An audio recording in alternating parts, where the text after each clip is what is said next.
우리 함께 성경 봉독하도록 하겠습니다. 욥기 1장 21절 다 함께 자리에 일어나셔서 함께 성경 봉독하겠습니다. 한 절 한 목소리로 함께 봉독하겠습니다. 시작. 이르되 내가 모태에서 알몸으로 나와 싸운즉 또한 알몸이 그리로 돌아갈지어라. 주신 이도 여호와시오 여호와의 이름이 찬송을 받으실지니이다 하고 아멘. 하나님 말씀입니다. 자리에 앉으십시오. 예배 잘 오셨습니다. 오늘 설 명절 잘 보내고 계시죠? 네, 하나님께서 오늘 필두로 우리의 인생을 보다 성숙한 그리스도인으로 살게 되기를 간절히 소원해 봅니다. 새벽 예배를 욥기를 들어가서 설교를 시작했는데 욥기 1장부터 하나하나 다 강해하며 설교하기는 새벽 예배 때 가능할 것 같고 주일날은요 큰 주제를 가지고 좀 새벽 예배를 좀 요약이라고 할까요? 여러분들께서 이 욥기 말씀은 사실 저는 좀 어려워요. 이해가 어렵다, 이해가 어려운 부분도 있긴 하겠지만 받아들이기 어려운 그런 부분들이 있어서 오늘 설교 말씀을 통해서 여러분들이 신앙의 성숙이 무엇인지 좀 살펴보기를 원합니다.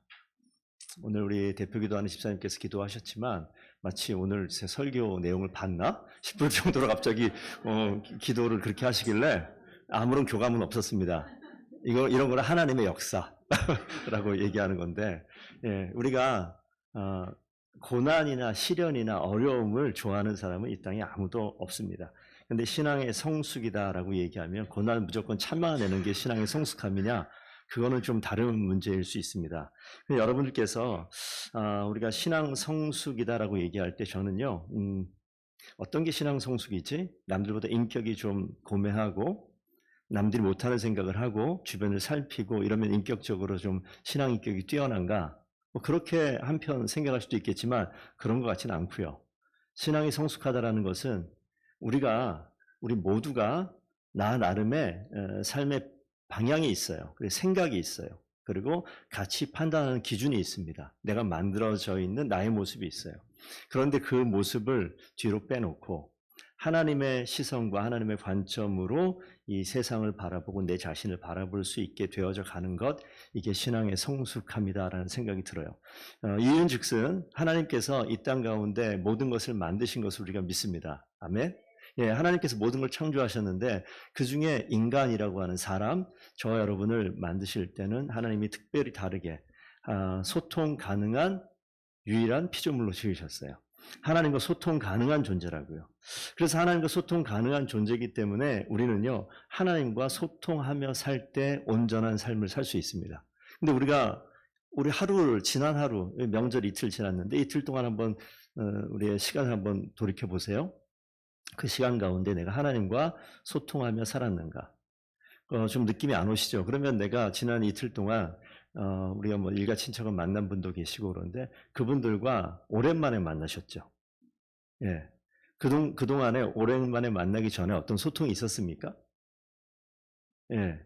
어떤 분들은 저는 어제 형님 댁 가서 사촌 형님을 만났는데 한 13, 14년 만에 만난 것 같아요. 그동안 연락 한 번도 안 했었던 분이에요. 만나니까 제가 소통을 했어요, 안 했어요? 안 했어요. 할 말이 있어요, 없어요? 없어요. 근데 할 말 해야 돼, 안 해야 돼요? 해야 돼요. 그럼 무슨 말 해야 돼요? 별 의미 없는 말을 해야 돼요. 하나님과 소통이 사라지면요, 하나님 만나게 되면 할 말이 있어요, 없어요? 없어요. 무슨 얘기 해야 돼요? 의미 없는 얘기를 하게 돼요.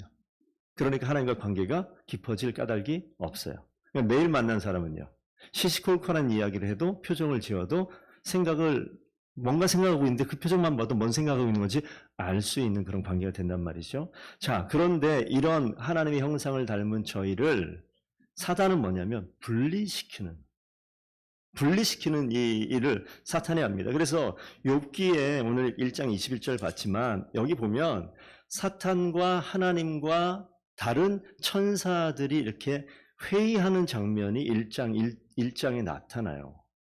그래서 여기 나와 있는 우리가 지금 다 읽진 않았지만 그 내용을 보시게 되면 사탄이 등장하는데 사탄이 뭐냐? 사탄은 사실 히브리어에서 온 단어예요. 오늘 그 주부에 잠깐 적어놨는데 원어를 발음하면 슈트라는 단어가 있는데 이거는 저기 써 있죠. 배회하다, 기웃거리다 이런 뜻의 슈트가 명사로 바뀌어서 샤탄이라고 이게 영어로 SA 사탄 이렇게 그걸로 이렇게 간단 말이에요. 그래서 이 샤탄은 대적자, 고발자, 반대하는 자. 그래서 이 회의 시간에 어떤 일들이 벌어지냐? 하나님 앞에 이 사탄이 나타나서 고발하는 거예요. 누구를? 욥에 대한 고발을 하는 이야기가 나옵니다. 그래서 이 사탄은 뭐 하냐면 하나님과 욥 사이를 분리시키고 균열을 만들고 떠나가게 하고 어디서 본 것 같지 않습니까? 창세기 1장에 하나님이 아담을 만들었을 때 사탄 뱀이 나타나서 뭐 하죠? 하나님을 떠나가게 만들려고 하는 그런 일들. 요즘 창세기 다 읽으셨죠? 어제부터 끝났는데 거기 보면 쭉 나오는 그 내용 보면 맨 처음에 사탄이 그 얘기하는 거예요. 아담과 사람과 하나님 사이를 분리시키려는 시도를 하는 게 이 사탄이 하는 일이고 여기도 욥도 마찬가지 그런 일을 합니다. 그러니까 인간에게 있어서 가장 중요한 문제가 뭐냐? 목사님, 저는 이 땅을 살면서 고통도 없고 고난도 없고 행복하게 평안하게 이 땅을 살고 싶어요. 우리 가족이 행복했으면 좋겠어요. 이게 인간의 가장 중요한 목적이다? 어떤 사람도 그렇게 얘기할 수 있겠죠. 그런데 성경을 보게 되면 인간의 가장 중요한 인생의 목적은 뭐냐면 그게 아니라 하나님을 알지 못하던 사람이 하나님을 알겠다, 하나님을 믿겠다, 하나님 가까이 하겠다, 나의 주인으로 삼겠다. 어떻게 표현하든 간에 하나님과 친밀해지며 하나님과 새롭게 내 관계를 시작하는 것. 이것이 인간의 가장 중요한 삶의 목적이 돼야 되고 우리 기독교에서는 그것을 인간의 삶의 가장 중요한 목적이라고 이야기합니다. 이게 뭐냐면 원래 우리의 본질적인 시작을 회복하는 거예요. 우리가 원래 모습으로 자 우리 본질로 돌아가자 이런 얘기 많이 하잖아요. 야, 우리가 돈을 많이 벌다 보니까 우리 이 직장에, 우리 사업장에, 우리 회사에 야, 본질을 잃었어. 본질로 돌아가야 돼. 처음으로 돌아가야 돼. 이런 얘기 하잖아요. 뭐예요? 그 처음에 시작한 이 목적한 바를 돈만 쫓아간다거나 확장되는 것만 쫓아간다거나 본질을 잃어버릴 수 있잖아요. 그런 이야기 하는 것처럼 그러면 더 본질로 들어가면 우리 인간의 가장 밑바닥은 뭐냐? 하나님과 관계가 끊어져 있다면 그것을 연결하는 것, 연결되어지는 것. 이게 가장 중요한 인간의 존재 목적입니다. 그래서 그게 돼야 된다는 거예요. 그래서 하나님으로 시작된 인생이기 때문에 하나님과 연결돼 있어서 내가 세상을 보는 것 같지만 나를 만드신 그분의 시선으로 세상을 볼 수 있는 것. 이게 성숙한 하나님의 사람의 존재하는 위치예요. 그러니까 우리가 내 삶을 생각해 볼 때 그런 존재임에도 불구하고 이 땅 사니까 여러 가지 일들이 벌어지잖아요. 그럴 때 내가 지금껏 30년, 40년, 50년 이 넘는 시간을 살면서 내 인생의 경험이 있어요. 내 가치를 판단할 수 있는 기준이 있어요. 그럼 내가 이렇게 했더니 실패했더라. 내가 이렇게 했더니 배신을 당했다. 이런 것들이 내가 경험치로 쌓여져 있어요. 그러니까 다음번에는 절대 이러지 말아야지 라는 것이 있어서 어떤 상황이 다가오게 되면 내 경험의 근거에서 내가 알고 있는 지식과 내가 알고 있는 숱한 여러 지혜를 다 총집합해서 내가 이 일을 잘 해내려고 하죠. 근데 물어보겠습니다. 그 가운데 여러분 하나님께 묻는 질문의 시간이 있습니까? 이게 중요한 거예요. 이게 성숙한 자리로 가는 거예요. 근데 그렇지 못한 사람이 많죠. 그래서 여러분들께서 이 일이 왜 중요하냐면 하나님께서는요. 우리를 그렇게 만드셨을 뿐만 아니라 만드신 우리를 하나님이 원하시는 그 모습으로 계속 이끌어 가려고 합니다. 그래서 여러분 창세기 잘 읽으셨어요. 창세기 읽으시면서 이런 내용이 나오는 거 혹시 보셨나 모르겠습니다. 창세기 15장 17절에 그 편무계약이라는 말은 빼고 자 해가 져서 한번 읽어볼까요? 해가 져서 어두울 때 연기 나는 타는 횃불이 쪼갠 고이 사이로 지나더라. 정말 성경을 잘 읽으셨으면 이게 무슨 상황인지 아실 텐데 혹시 아세요? 모르겠는데요. 예, 아브라함과 하나님이 언약을 맺을 때 나타나는 장면이에요. 그래서 아브라함이 하나님이 아브라함에게 약속을 하잖아요. 내 씨로 온 민족에 정말 하늘의 해와 바다의 모래, 하늘의 별과 바다의 모래 좀 많게 하겠다. 이런 약속하면서 축복의 약속을 하는데, 자, 이 계약, 이거 뭐냐면요. 그 아브라함 당시 그 고대 근동지방이라고 보통 이야기를 합니다. 그 지역에 계약을 맺을 때 짐승을 반으로 쪼개요. 그러니까 이 말이 좀 되게 잔인하죠. 짐승을 각을 떠서 반으로 쪼개야지 양쪽에 놓고 그 사이를 계약하는 당사 두 사람이 걸어가는 거예요. 그래서 이 계약을 파기하게 되면 어떻게 된다? 쪼개서 이렇게 죽여버리겠다는 소리예요. 그러니까 반드시 계약을 지키겠다는 그런 이 약속이거든요. 그런데 오늘 이 말씀 보면 15장 17절에 편무계약, 잘 이건 말 안 쓰는 말이죠. 저도 잘 안 써요. 계약은 쓰고 편무가 뭐지? 예, 우리가 편도, 왕복, 그 편이에요, 편. 한쪽 편에서 일방적으로 개혁하는 거예요. 잘 보면 해가 져서 어두울 때 연기 나는 화로가 보이는데 화로 횃불이 지나간다. 하나님을 상징하는 거거든요. 그 사이를 누가 지나가냐면 아브람 안 지나가요. 하나님 혼자 지나가는 거예요. 그러니까 이 약속은 하나님께서 책임지겠다는 거예요. 목숨 걸고. 그러니까 이 약속은 반드시 지키신다는 거예요. 그 약속을 반드시 지키시는 그 언약의 하나님, 그 하나님이 약속을 지켜나가기 때문에 행여 내 상황이 이거 안 될 것 같은데 불안한데 이거 어떡하지? 라고 이야기할 때 사람 간의 관계 속에서는 우리 그럴 수 있잖아요. 야 이거 그래서 우리 뭐 하죠? 담보도 설정해 놓고 이거 내가 혹시 계약이 파기되면 뭐라도 갖고 와야 돼. 뭐 이런 거 있잖아요. 그러니까 이게 머릿속에 있다 보니까 우리 어떻게 됩니까? 하나님과 계약 속에서도 불안한 거예요. 그래서 우리가 담보물로 우리 열심히 우리 인간의 생각이 담보예요. 내 경험으로 이것도 챙기고 저것도 챙기고. 공부하는 학생으로 따져볼까요? 여러분 공부를 하나도 일주일 내내 공부 안 하고 놀다가 월요일날 시험이야. 시험을 잘 볼 수 있을까? 잘 못 보죠. 내 머리가 한계가 있는데 일주일 전에 게 남아있어요? 뭘 이렇게 남아있을 수도 있어. 너무 이렇게 부정적으로 생각 안 해도 돼요. 남아있을 수도 있어요. 그런데 그러니까 우리가 뭐 합니까? 공부하고 뭐하고 이게 뭐 이것저것 이 한 번 학원 하나 다니면 될까? 아니 2개 다니고 이 참고서 이거 하나 문제 하나 풀면 될까? 2개 풀어보고 뭐 그런 뭔가 될 것 같으면 막 열심히 하는데 글쎄요 그런 생각이 어디까지 미치냐면 하나님을 섬기는데도 미쳐가는 거예요. 그러니까 여기 보시면 분명히 기억해야 될 게 하나님이 목숨 걸고 약속하셨다. 반드시 이루시는 거예요. 예를 한번 들어볼까요? 홍수 사건이 있어요.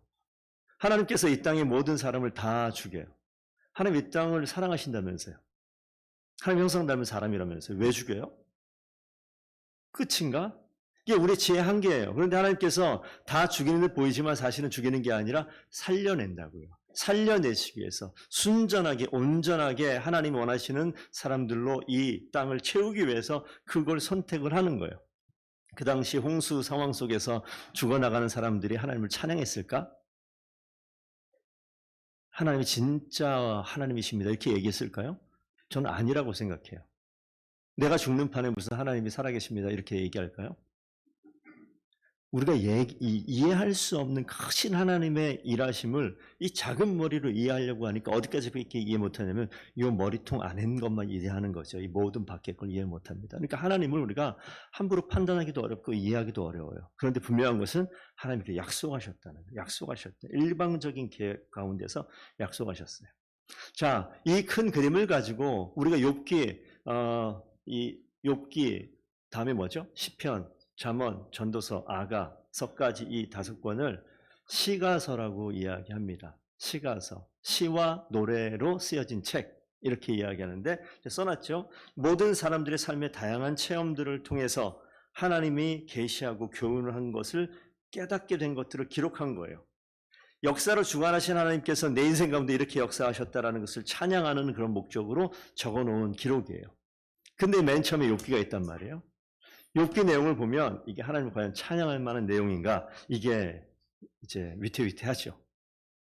그러니까 욥기 1장만 딱 보게 되면 그 아까 회의 속에서 어떤 일이 벌어집니까? 우리 욥기 내용 알죠? 들어서 안 읽어봤어도 좀 아시면 됩니다. 소와 양과 뭐 나귀와 낙타 이렇게 나오는 짐승이 있는데 엄청나게 불을 가진 이 욥이 등장을 해요. 자식은 아들 7에 딸 3, 10명이 있어요. 그런데 욥기 시작과 더불어서 이 사단이 얘기하죠. 욥은 정말 온전한 사람이다. 그리고 칭찬받는 사람이고 경건한 사람이고 악에서 멀리 떠난 자고 이런 칭찬을 누가 하냐면 하나님께서 인정하는 거예요. 예, 우리 집사님은 정말 악에서 떠난 사람이고 더본교회에서 정말 더본교회에 어울리지 않는 훨씬 더 경건한 사람이고 뭐 이렇게 칭찬한다 칩시다. 그런데 이 사단이 뭐라고 얘기하죠? 가진 게 많아서 그래요. 가진 게 많아서. 형편이 괜찮으니까 그렇죠. 싹 다 없애보세요. 그러나 이런 이야기 하니까 욥기의 시작에 어떤 일이 벌어지느냐? 모든 재산이 하나 둘씩 싹 다 사라지죠. 그리고 아들, 딸들도 한날에 집이 무너져서 다 죽어버려요. 이쯤 되어지면 여러분 어떻습니까? 우리 인생 가운데 그 상황을 생각해 보면 도무지 이런 상황 속에서 과연 하나님 계신가 이런 생각하지 않겠습니까? 우리 교회에서 가장 나이 많으신 분이, 죄송합니다, 나이를 드러내서, 우리 장집사님과 강선영 원사님 나이 가장 많으신 분이에요. 그리고 우리가 보기에 어때요? 신앙생활 꽤 괜찮게 하지 않으세요? 여러 사람이 끄떡끄떡했어요. 앞에서 못 보셨죠? 예. 그런데 자, 우리 욥을 여기다 대입해 보자고요. 갑자기 직장에서 그냥 강제로 쫓겨나고 유학가 있는 아들, 딸, 사위 소식이 갑자기 흉년 소식이 들려오고 자녀들이 다 엄청난 어려움을 당하게 되고 막 이쯤 되어지면 여러분 저분들이 어떻게 하실 것 같습니까? 그런 상황이라고 보면 이거 나한테 오면 또 어떨 것 같아요? 그러니까 욥이 그런 상황을 놓고, 근데 우리가 알잖아요. 아니 저렇게 하나님 앞에 정직한, 하나님 앞에 경건한, 온전하다고 하나님께서 말씀하시는 그 사람이 왜 이런 일이, 하나님이 진짜 제대로라면 그렇게 할 수가 없지라는 이야기를 하는 거예요. 이런 질문이 생긴다, 이런 의문이 생기죠. 하나님이 과연 어떻게 그렇게 하실 수가 있어? 이런 질문이 생기는 거예요. 그런 가운데 욥이 어떤 행동을 해 나가는가, 이게 욥기의 이제 스토리가 나옵니다.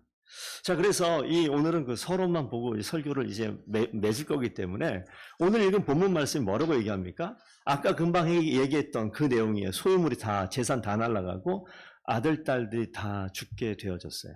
19절만 읽어볼까요? 거친 들에서 큰 바람이 집 내 모퉁이를 쳐서 이 청년들은 욥의 자녀들인데 청년들 위에 무너짐으로 그들이 죽었나이다. 다만 이 종이 나만 홀로 피하였으므로 주인께 아래로 왔나이다. 이 얘기하는 거예요.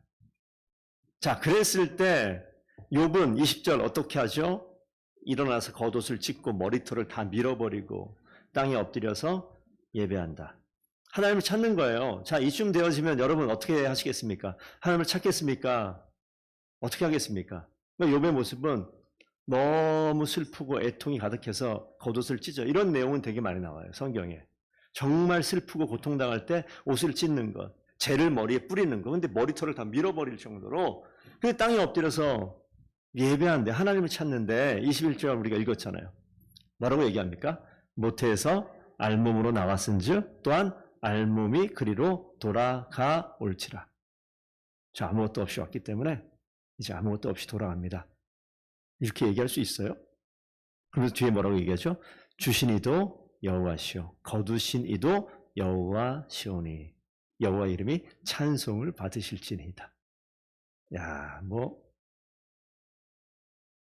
그래서 감히 사실 이 욥의 이 고백을 나의 고백의 어떤 모토로 삼고 산다, 그런 생각 해본 적은 있거든요. 그러면서 두 가지 생각이 있어요. 하나, 진짜 근데 내가 이렇게 하겠다고 기도하면 나한테 이렇게 벌어지면 나 어떡하지? 이런 생각이 한번 들기도 하고요. 근데 이런 일이 벌어지면 난 욥처럼 반응할 수 있을까? 그러니까 물음표가 딱 생기는. 근데 욥이 이렇게 했다고요. 여러분 어떻습니까? 이 욥의 신앙에 대해서 여러분 어떻게 생각하셔요? 여기서 한번 여쭤볼게요. 여러분의 하나님이 어떤 하나님이십니까? 저는 욥기를 통해서 여러분이 신앙생활하는 가운데 내가 고백하는 나의 하나님은, 나는 하나님이 이런 분인 것 같아요 라고 고백하는 고백들이 있으실 거예요. 과거에 고백했던 것과 지금 고백하는 게 다른 부분도 분명히 있을 거예요. 근데 여전히 내 가운데 이런 고백도 있고 저런 고백도 있고, 이 두 가지 고백이 서로 상충되어지는 그런 고백이 있을 수도 있습니다. 제가 적어놨는데, 여러분 나의 필요를 요청하면 언제나 들어주시는 하나님, 이런 하나님 어때요? 괜찮아요? 예, 괜찮아요. 나의 필요를 늘 들어주시는 하나님. 자, 언약에 순종하면 복을 주시고 불순종하면 저주를 내리시는 하나님 어때요? 괜찮아요? 순종하면 될 거 아니에요? 불순종 안 하면 되잖아. 그런데 지금 잠깐만, 불순종하는 적이 많은데 잠깐 이거 어떻게 해야 되지? 예. 이 하나님은 구약 많이 나와요. 예, 율법을 주신 하나님께서 율법에 순종하면 복으로 허락하시지만 율법에서 어긋나면 하나님 저주하시는 그 모습이 나타난단 말이죠. 자, 죄에 대해서 반드시 책임을 물으시는 하나님 어때요? 좋아요? 죄 안 지면 될 거 아니에요. 근데 왜 제 표정이 왜 그러세요, 갑자기 다. 자, 그러면 의인이 겪는 고난과 시련에 침묵하시는 하나님 어때요? 여러분 그냥 의인이에요. 의인이라고 오늘 인정합시다. 지금 한 10분간 의인 합시다. 우리 여러분 의인입니다. 자, 의인의 고난과 시련에 침묵하시는 하나님 어때요? 마음에 들어요? 이게 이제 욥의 하나님으로 지금 등장하죠. 모든 것을 주시고 또 모든 것을 걷어가시는 하나님 어때요? 마음에 들어요? 주실 땐 좋아요.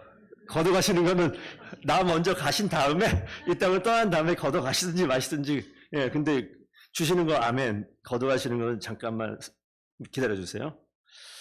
자, 우리는 어떤 하나님을 섬기고 있습니까? 지금 얘기한 하나님은요, 다 성경에 나타나는 하나님이에요. 그런데 나는 어느 지점에 머물러 있습니까? 이런 질문을 해보고 싶죠.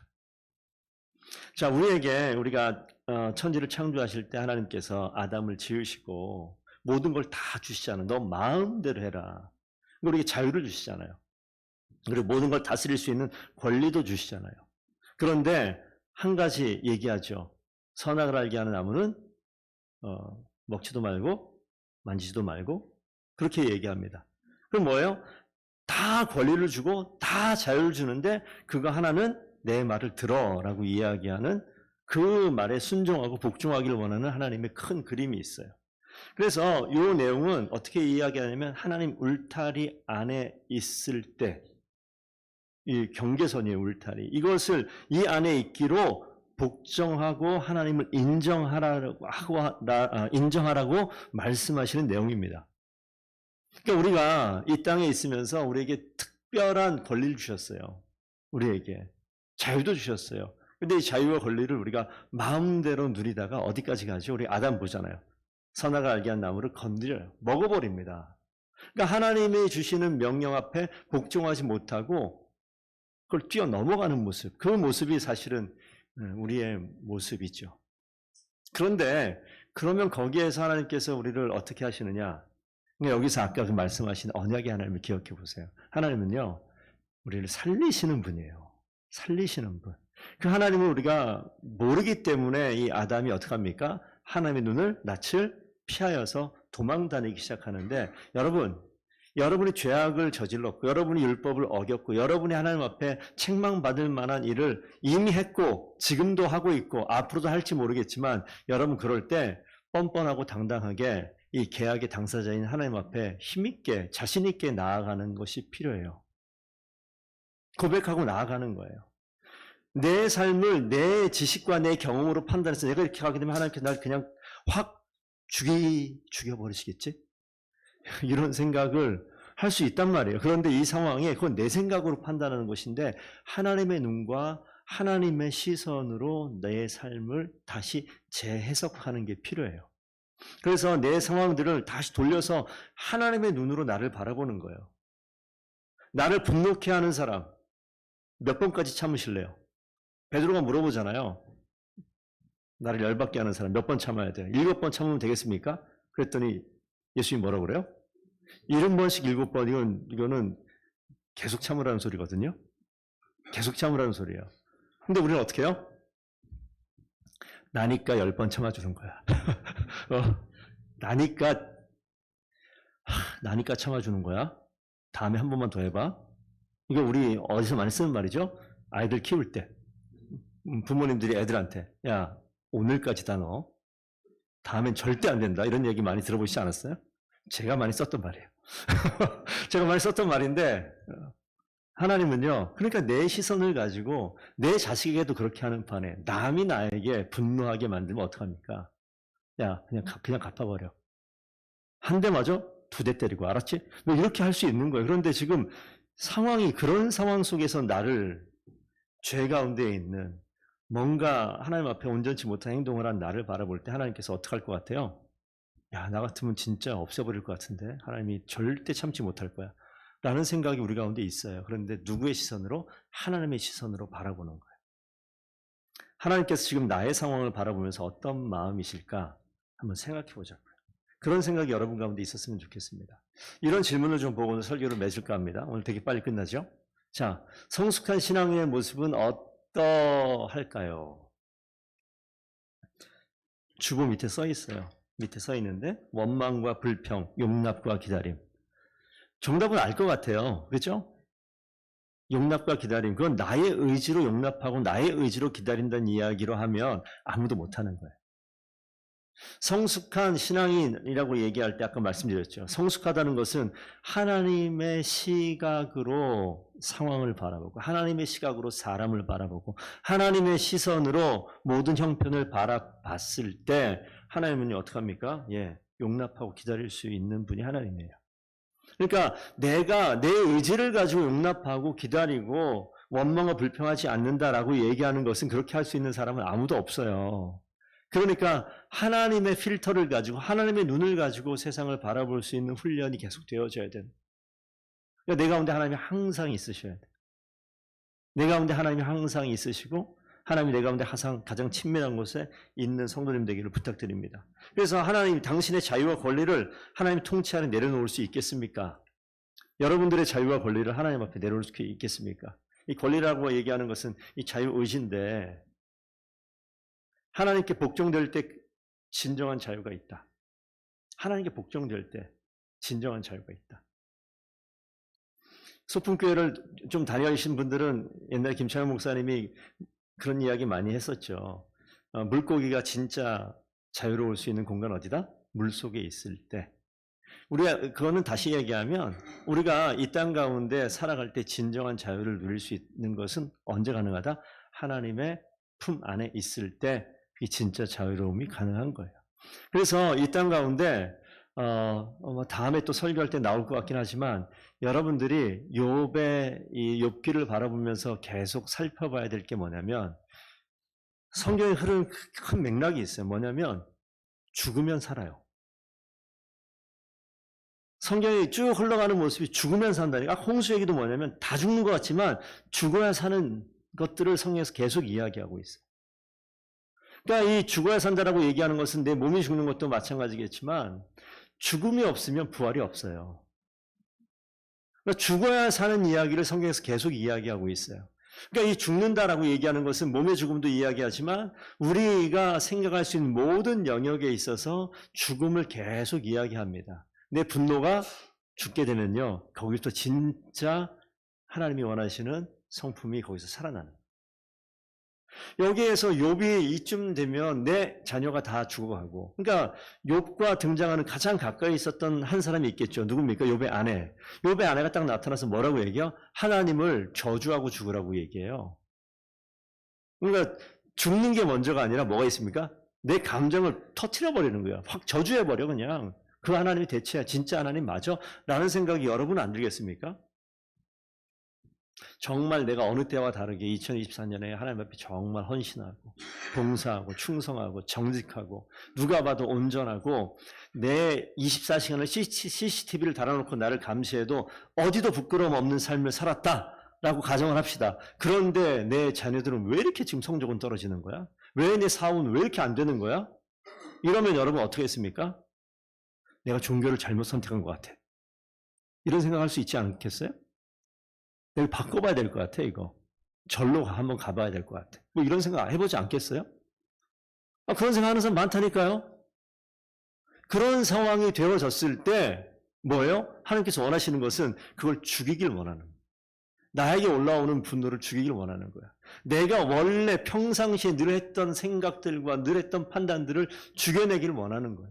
그 죽음의 자리에 하나님께서 생명을 맛보게 하는 시작을 열어주신다는 거죠. 그래서 우리가 하나님은 맨 마지막 질문 보세요. 하나님은 언약을 어떻게 하십니까? 반드시 지켜내세요. 하나님의 언약 백성 되었다라고 성경에 표현한단 말이에요. 우리가 하나님을 나의 아버지로 구주로 고백하고 예수 그리스도를 통하여서 내가 새로운 인생 살겠다 고백할 때 그것을 하나님의 언약 백성 되었다, 하나님의 자녀 되었다, 그리스도인 되었다, 신앙인이 되었다라고 표현을 하는 거예요. 그렇게 될 때 하나님께서 그 계약 가운데 내가 목숨 걸고 이 계약은 지켜낼 거야 라고 말씀하시기 때문에 죽을 것 같아도 안 죽는다니까요. 그래서 나를 죽여야 되는 거예요. 그 욥이 얼만큼 경건했느냐? 그거 아는 사람이 아는 사람. 근데 나중에 욥기를 보세요. 이 세 친구가 와가지고 욥을 얼마나 속을 뒤집는 이야기를 하는가. 난 정말 잘못이 없는데 목사님이 와가지고 집사님 잘 한번 생각해 보세요. 죄진 거 있죠? 다 알아요. 사람 다 그런 거야. 좀 잘 한번 생각해 보세요. 라고 얘기하면 진짜 죄진 게 있으면 목사님 어떻게 하셨어요? 이렇게 나오겠지만 정말 없으면 저게 목사라고 이런 생각이 안 들겠냐고요. 그런 일들을 경험한다고요. 내가 이렇게 하나님 앞에 경건하고 내가 이렇게 하나님 앞에 아무런 흠이 없고 진짜 주님만 붙들고 살았는데 어떻게 고백했습니까? 아무것도 없이 알몸으로 왔은 중 내가 알몸으로 돌아갈 겁니다 라고 이야기하고 주신 분도 하나님이시니까 거둬가시는 것도 하나님입니다 이렇게 이야기하는데 누가 나타나요? 친구도 나타나가지고 야 잘 생각해봐 너 잘못했을 거야 아마 야, 괜찮아 얘기해 솔직히 얘기해 넌 정말 죄인일 거야 하나님이 야 너 진짜 잘 생각해봐 너 지은 죄가 분명히 있을 거야 어떡하겠냐고 얼마나 올라오겠냐고 내 밑바닥에 진짜 밑바닥에 있는 분노까지 막 다 올라오지 않겠어요? 욥 열받아가지고 막 얘기해요. 막 싸우지 않습니다. 그런데 이 자신의 의로운 분노를 막 끄집어내는 이야기가 나와요. 그러면서 끝끝내 하나님을 저주하는 이야기를 하지 않습니다. 하나님이 이 타임이 있겠잖아요. 물이 몇 도에서 끓는다고 배웠죠? 학교에서? 네, 100도에서 끓는다고 배웠어요. 그런데 잘 모르겠어요. 그게 맞겠지. 그럼 언제 끓어요? 그래서 제가 보니까 90도에도 막 뽀글뽀글 올라오는 것 같은데? 그럼 이미 100도가 넘은 건가? 어쨌든 이 딱 끓는 지점이 있단 말이에요. 하나님께서 우리를 하나님의 은혜 가운데 시작을 여는 지점이 분명히 있는 거예요. 그 지점이 왜? 약속하신 하나님께서 반드시 지키기 때문에 그 지점은 반드시 이루어 나가시는 거죠. 그렇기 때문에 내가 우울한 상황 속에 억울한 상황 속에 분노와 시련과 역경 가운데 있을 수 있지요. 그럼에도 불구하고 그 자리에서 하나님의 시선으로 이 상황을 바라보고 하나님의 시선으로 내 삶을 살펴보고 하나님의 시선으로 내 모든 정황을 볼 수만 있다면 이게 성숙해 가는 겁니다. 그럴 때 우리 성도님들 한번 좌우로 한번 보세요. 앞뒤로 한번 보세요. 여러분들이 이 믿음의 동역자가 되셔서 다른 모든 사람들이 우리 탓을 하고 하나님 앞에 온전한 신앙생활을 하고자 하는 결정하는 그 자리에서 날 실망하게 한다 할지라도 여러분들은요 믿어주자고요. 내 안에 있는 하나님의 심정을 가지고 여러분은 믿어주고 여러분은 격려하고 그게 하나님 은혜 가운데 있는 하나님의 가족 아니겠습니까? 더문교회 공동체에 있는 모든 성도들께서 믿어주는 거예요. 하나님 하실 일을 기대하면서. 그래서 우리 하루하루가 비록 시련과 역경과 고난과 막 분노가 막 끌어오른다 할지라도 이렇게 얘기하는 거 좀 자제하시고 잘 생각해봐. 너 잘못한 거 없냐? 이런 얘기 좀 자제하시고 하나님의 시선으로 바라보게 되면 그래 조금만 더 견뎌라.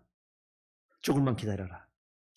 내가 이 시온의 대로를 열듯 너 인생 가운데 하나님의 길을 열어놓을 거다. 라는 하나님의 음성을 듣고 그 가운데 순종할 수 있는 저와 성도님 되기를 축복드립니다. 언약이 성취되는 과정 가운데는요. 시련도 고난도 하나님께서 허락하시더라고요. 이정 집사님 기도하신 그대로 허락하시더라고요. 그 자리를 조금만 믿음으로 견뎌갑시다. 언약은 반드시 하나님께서 지켜내시고 더본교회는 반드시 하나님께서 멋지게 세우실 줄로 믿습니다. 여러분 믿음의 귀한 가정들을 하나님께서 승리의 놀라운 빵빠레를 우리가 울릴 수 있도록 하나님께서 이끌어 가시는 놀라운 손길이 반드시 있습니다. 그 하나님을 찬양합시다. 그 하나님이 우리의 아버지 되십니다. 기도하겠습니다. 아버지 하나님 감사드립니다. 성숙한 하나님의 귀한 자녀들로 이 땅을 살기를 원합니다. 하나님의 눈과 하나님의 시선으로 내 삶을 돌아보고 가정을 돌아보고 나의 일터를 돌아보고 교회를 돌아보고 하나님 은혜 가운데 거하는 귀한 주의 자녀들 다 되기를 소원합니다. 하나님 비록 우리가 신앙이 미숙하고 아직 하나님을 잘 알지 못하여 실수가 있고 아버지 하나님 때로는 내 감정대로 내 생각대로 판단하며 아버지 원치 않는 자리에 설 때도 있었지만 하나님 하루하루 주님을 가까이 하고 주님을 깊이 알아가며 내 삶 가운데 인도하시고 역사하시는 주님을 깨달아가고 주님을 알아갈 수 있는 모든 성도들 되게 하여 주옵소서. 주님께서 선한 길로 인도하셔서 더분께 모든 성도들 모든 가족들이 하나님 앞에 성숙한 욥과 같은 신앙의 일꾼들 되게 하여 주시옵소서. 감사하며 예수님 이름으로 기도드리옵나이다. 아멘.